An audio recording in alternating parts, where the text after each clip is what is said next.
Xicana Boxing here with a recap of what happened this past weekend on Showtime Boxing here from the Stop Up Center or the Dignity Health Sports Center Park, the Home Depot Center, whatever you want to call it, as well as what's to come this Saturday on DAZN from Golden Boy Promotions, and that is going to be at the Bank of California Stadium here in LA. Now, this weekend we did get a break from having to switch back and forth from our TVs, and we actually just got one boxing card to focus on. And we got a nice treat by Showtime Boxing with Chris Colbert, who remained undefeated and retained his WBA interim super featherweight title. I don't know how many champions they have in that division with the WBA alone, but he's able to retain and be one by defeating King Tut Nyambayar.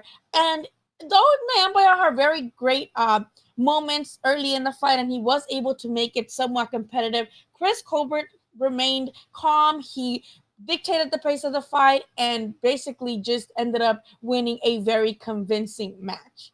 After showing off in both orthodox and southpaw stances, he actually rode to a very dominant decision. And he said post-fight, we had a tremendous training camp. We sparred a lot with a bigger guy in Michel Rivera, who was the co-main event. So I had a lot of practice using my speed and jab in camp. The jab is always key in this sport. And the jab he did use to set up some amazing counters and just maintain his distance throughout the fight while landing the better of the punches. Now, as we remember, Nyambayar was a late replacement opponent for Colbert, who was initially supposed to fight Yuriorkis Gamboa, who I thought would have probably gotten a much worse treatment than Nyambayar did. But a lot of people also give Nyambayar a lot of props for putting such a great competitive fight regardless of the short notice. We also have to take into consideration that this was Nyambayar's first fight at 130, so it might have taken him a little bit longer to adapt to how the weight carries up and might do better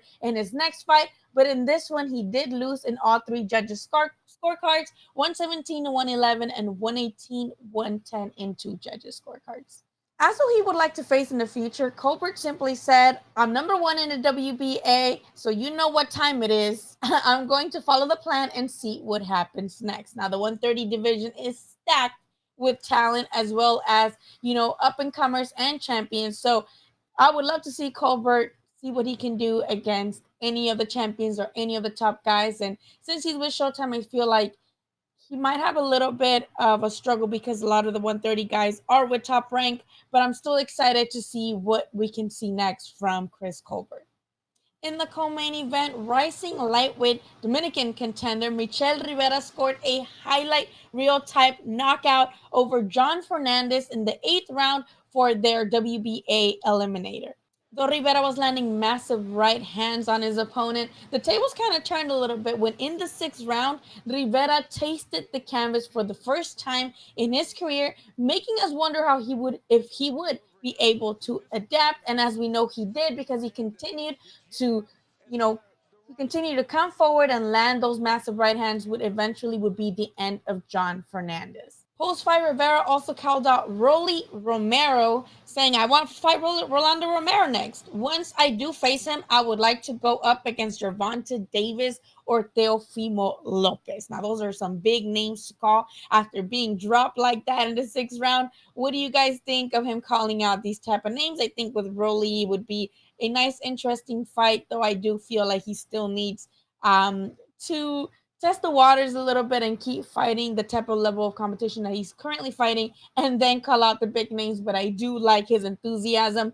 As we know, he does claim to be the reincarnation of Muhammad Ali. And he says this all over social media. He says this in the ring. He wears the similar hair as a prime Muhammad Ali. And this has ruffled a couple feathers, especially those of boxing purists who don't like any comparisons to the best boxer ever, arguably, right? So Rivera's obviously here to stay, and he's here to keep ruffling feathers and call out the big names. I love his enthusiasm, though I would, like I said, I would like to see him fight other type of opposition before facing on the big guys. And both Colbert and Rivera, I'm excited to see what they're going to do next. Now, this weekend, we do got a pretty stacked card from Golden Boy Promotions and a very special treat for us boxing fans here in SoCal who are, again, very familiar with the Golden Boy stable. Now, the main event is going to be Zurdo Ramirez's debut in being in the Golden Boy stable. As we know, he was previously with Top Rank, and he kind of went on a hiatus and let his contract expire before attempting his own promotion, and then just going with Golden Boy Promotions. And this is his debut, and he's facing Sullivan Barrera, who I'm pretty, this is a pretty good card in my opinion. I was never necessarily impressed with Zurdo at 168. Don't hate me, fellow Mexicans. I love you. But Zurdo just never seemed to have that type of great opposition to make me go, wow, this guy is special. And of course, Barrera is just a stepping stone type of match. But I really do hope he takes care of him so that maybe he does better at 175, right?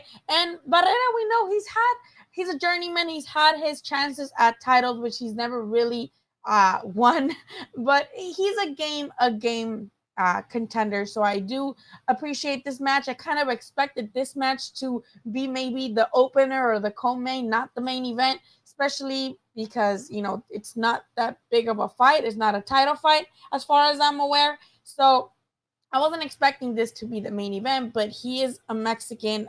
He is a former Mexican champion. So maybe they're trying to rile up the Mexican fans to come to the Bank of California Stadium, right?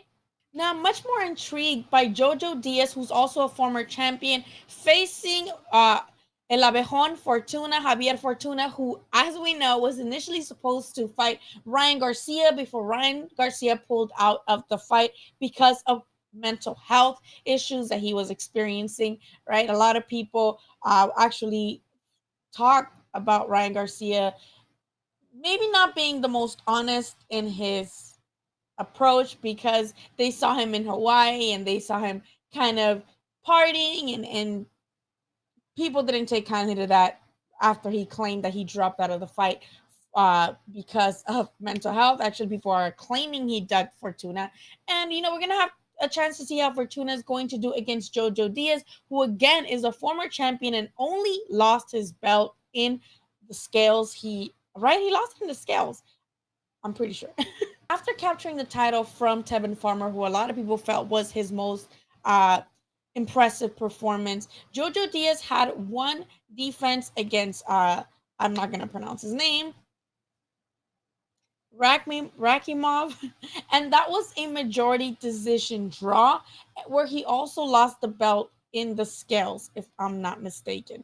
Javier Fortuna looks to kind of take a dig right now as Jojo's kind of seems to have failed a little bit in momentum and take advantage of the situation to go ahead and capture the interim world light title belt from the WBC that is being contended for in this fight.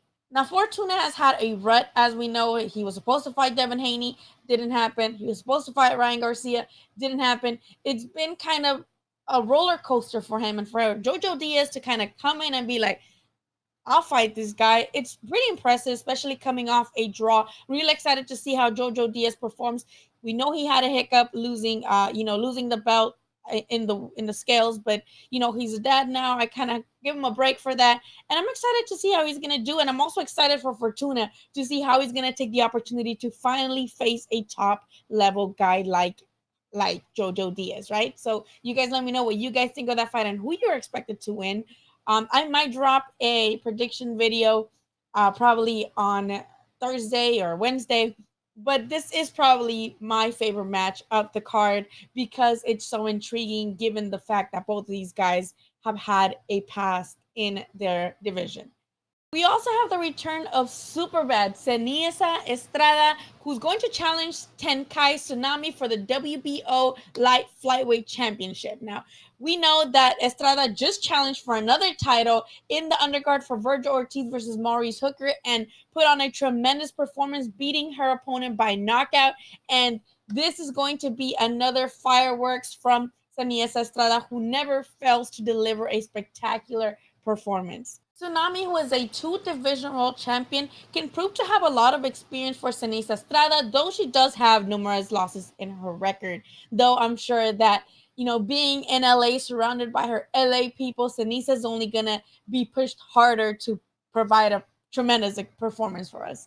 Also returning to the ring, finally, Hector Tanahara, who was supposed to fight some tremendous opposition, yet the fights kept being called off for various reasons, right? We knew he was supposed to face Mercito Gesta, and Mercito Gesta, I believe, became ill with food poisoning the day before the fight. It seems like he ate something bad after the weigh-in and had to pull out of the fight.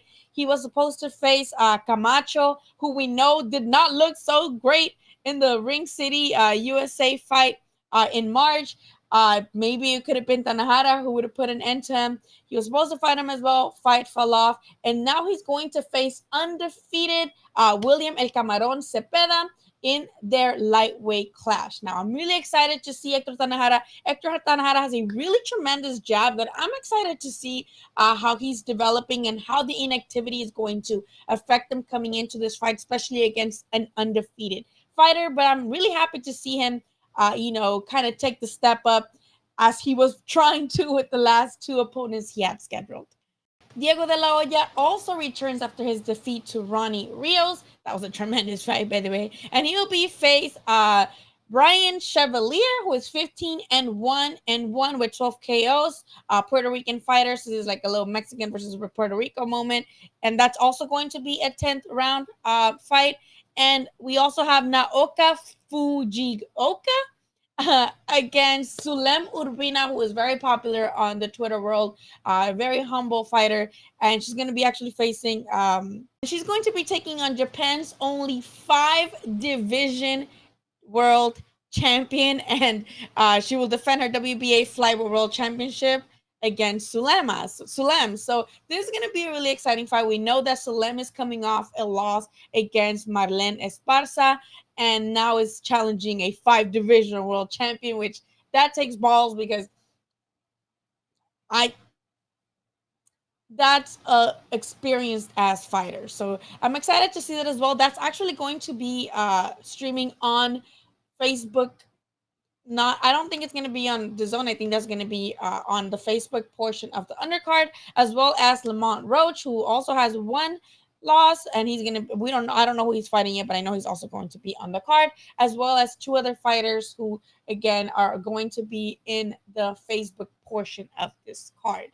Now, again, this is a great fight for people in LA. It's going to be on Friday, I believe, not Saturday, like I originally mentioned. It's on Friday, July 9th. And I think if you're in LA, you should definitely drop by. The tickets are as cheap as like $35, I believe, and it's on the it's outside, so you're not going to be inside. And a lot of people are like, it's hot, but it's on the outside. Banc of California Stadium. If you haven't been there for a fight, it's a really cool venue. Again, outside, air. There's beers. You can be there with your friends. Tickets start at $35. Ringside is $150, and these are great fights for us LA natives who are very familiar with the Golden Boy stable. Zurdo versus Barrera, again, not a championship, but it's cool to see how, we know Barrera, he's had his turns at 175, and we got to see what Zurdo can do against someone like that, right? To see what we can maybe get out of him at 175. Again, my favorite fight in this card is Jojo Diaz versus Fortuna. Fucking fly. Rude. Fortuna versus Jojo Diaz, I think is going to be a tremendous fight and is going to put the division on notice regardless of who wins. And again, Cenis Estrada challenging for another title should be amazing, especially in LA. Imagine getting another title in her hometown would be amazing. Hector Tanahara finally coming back against another undefeated fighter. We want to see what how RGBA has even molded him from his previous performances. Diego de la Hoya, Sulem, we have Lamont Roach coming back. We have all these guys coming back who have suffered defeats and are coming back to see how they can mix it up back in the world of boxing inside the ring. So I'm pretty excited. You guys let me know what you think of this card. If you're going to go, if you're going to show up, who do you think is going to win? And what do you guys think of their opponents, in general? Just let me know, drop a comment, and, I might do I might do a prediction video, but I'm not sure yet. But of course, let me know what you guys think, and I'll see you guys on the next one.